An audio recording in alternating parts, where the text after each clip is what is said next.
Здравствуйте. На телеканале «Новый век» программа «Вызов 112» в студии Алия Хайрудинова. И сегодня мы расскажем, как мужчину за рулем одной ДЭО заподозрили в вождении в пьяном виде. Вводит так стиль вождения. А другой в состоянии наркотического опьянения. Как вы себя чувствуете? Прекрасно. Покажем последний поворот для «Газели». Полный тотал. И почему она не разминулась с КАМАЗом. Он большой радиус, получается, взял. Я не большой радиус. И не видно было, что он поворачивал. Сам по себе не поворотливый. А также гибель пенсионеров в огне и какую одежду продавали под именами известных брендов. Футболки, спортивные костюмы, куртки, сумки. Это и не только прямо сейчас. Предположительно нетрезвого водителя автомобиля «Матис» остановили автоинспекторы на улице Чуйкова. Сотрудники ГИБДД заметили нарушающий правила движения автомобиль. К тому же машина была без номеров. После непродолжительного преследования водителя остановили. Тут же выяснилось, что за руль он сел без водительского удостоверения. Его попросту не было. К тому же мужчина вел себя не совсем адекватно. Заподозрив, что он может находиться в состоянии алкогольного опьянения, ему предложили пройти экспресс-тест на употребление алкоголя, но он отказался. Не захотел он и ехать в больницу для медицинского освидетельствования. В итоге на мужчину составили сразу несколько административных протоколов и увезли его в отдел полиции. Эта поездка обойдется ему довольно дорого, а его автомобиль отправился на штрафстоянку. А вскоре на глазах сотрудников ГИБДД еще один «Матис» проехал на запрещающий сигнал светофора. На требование об остановке водитель не отреагировал, началась погоня. Настигли автоинспекторы нарушителя на улице Шамиля Усманова. Они заподозрили, что водитель находится в состоянии наркотического опьянения. А вскоре выяснили, что совсем недавно он уже был задержан за рулем после того, как употребил наркотики. Это было подтверждено экспертизой. Лена Зинатуллина с продолжением этой истории. Как вы себя чувствуете? Прекрасно. Состояние у вас как? Чудесно. Эти вопросы к водителю ДЭО возникли не просто так. При проверке документов стало ясно, не так давно его уже задерживали за рулем в состоянии наркотического опьянения. Запаха спиртного тогда у него не было, но поведение говорило о его нетрезвом состоянии. В больнице подозрения подтвердили, в крови у мужчины нашли запрещенные вещества. Суда по тому случаю еще не было, и водительского удостоверения мужчину пока не лишали. Сейчас аналогичная ситуация. Подозрение на наркотики, что вы скажете?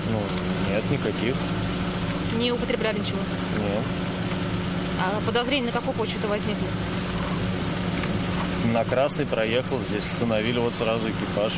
Однако после проезда на красный сигнал светофора подчиняться требованию об остановке мужчина не стал. Увидев, что за ним едет патрульная машина с включенными маячками, только увеличил скорость. Его догнали на улице Шамиля Усманова. Водитель был в машине не один, с ним ехал его товарищ. Он же рассказал, что уходить от погони его приятель вовсе не собирался. По какой причине пролетел-то? Пробок нет? Торопился, не знаю. А куда торопился? Не знаю. Вводит так стиль вождения. Ну, это ваш товарищ, знакомый? Да. А тут у него подозрение на наркотическое опьянение. Вот что думаете? Ты не знаю, я сегодня много времени с ним провел. А его до этого вообще останавливали за какие-то такие подобные подозрения?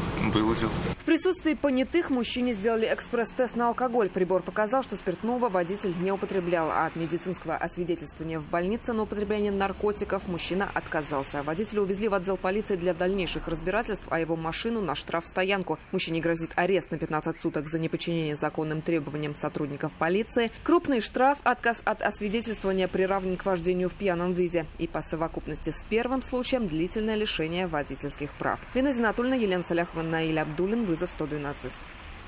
Серьезная авария произошла накануне ночью на улице Чистопольская в Казани. Там дорогу не поделили автомобили Kia и Mercedes. От удара оба автомобиля получили серьезные повреждения. Люди в аварии не пострадали. Как рассказал водитель Kia, на светофоре он решил развернуться. Однако завершить маневр он не успел. В него на высокой скорости въехала немецкая иномарка. Я шел на разворот, впереди меня машина шла, на повороту. Впереди меня машина остановилась, я тоже остановился. И все, это и сам вот он ту машину объехал, меня задел, развернул.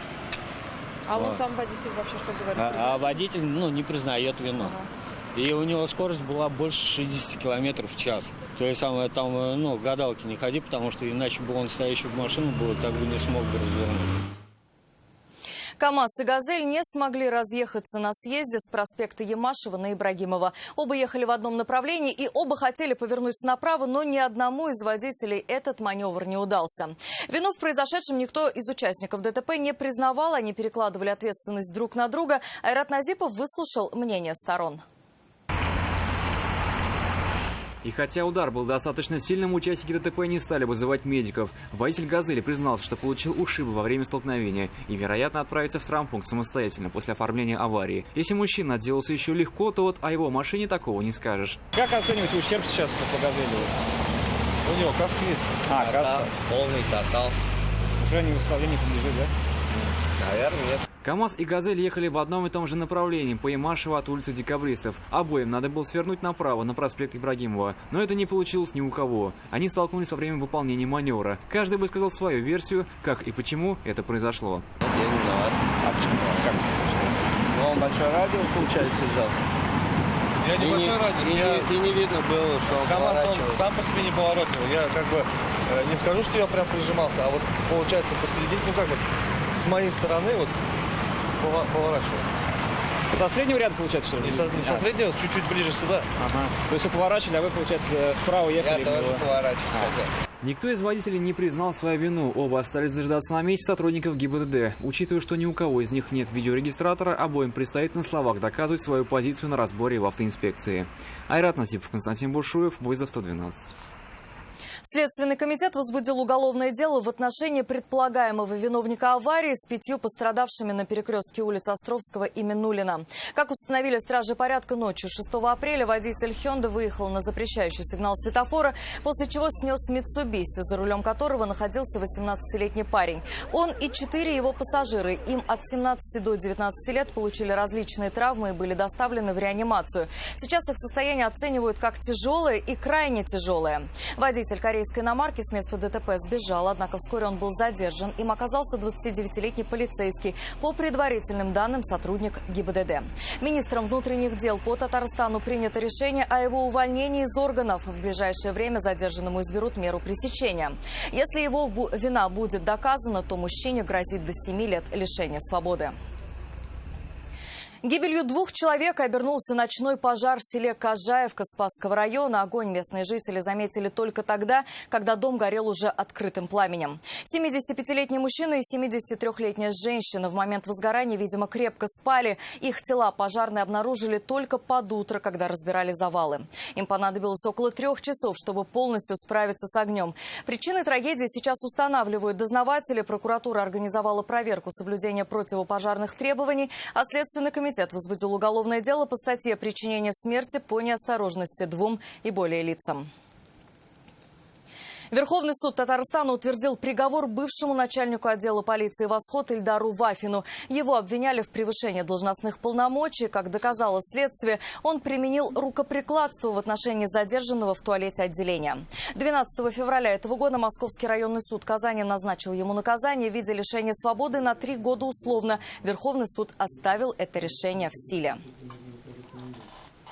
Дешевая подделка с названиями именитых производителей. Именно это, по мнению полицейских, продавали в одном из казанских магазинов, торгующих якобы брендовой одеждой, обувью и аксессуарами. Причем торговля не ограничивалась стенами торгового зала, а вышла куда дальше, на просторы всемирной паутины. Что пряталось за известными брендами, знает Слават Мухаммадуллин. Владельцы этого магазина не скрывали, а наоборот, активно продвигали свою продукцию. Купить их товар можно было как придя в магазин, так и в интернете, онлайн. Но только до тех пор, пока их клиентами не стали сотрудники Управления экономической безопасности, находящиеся при исполнении своих служебных обязанностей. Именно они совместно со специалистами Татарстанской таможни и Роспотребнадзора провели в магазине проверочную закупку. Приобрели часы и футболку. После этого полицейские решили осмотреть всю продукцию. Заглянули и туда, где товар был скрыт от посторонних глаз. В последующем в ходе осмотра помещений торгового зала магазина и склада обнаружены и изъяты аналогичные закупленным экземпляры одежды, обуви и аксессуаров с явными признаками контрафактного изготовления. Среди них футболки, спортивные костюмы, куртки, сумки, обувь и ремни. Общий объем изъятой продукции составил 420 единиц. Помимо признаков контрафактности на обуви отсутствует обязательная маркировка, предусмотренная постановлением правительства Российской Федерации. Всю изъятую продукцию направили на экспертизу. Она и покажет, какой ущерб был нанесен правообладателям товарных знаков. Салават Нухмадуллин, Айрат Назипов. Вызов 112. Это все, о чем мы успели вам рассказать. В студии была Алия Хайрудинова. Увидимся и не бросайте вызов судьбе. Вдруг она его примет.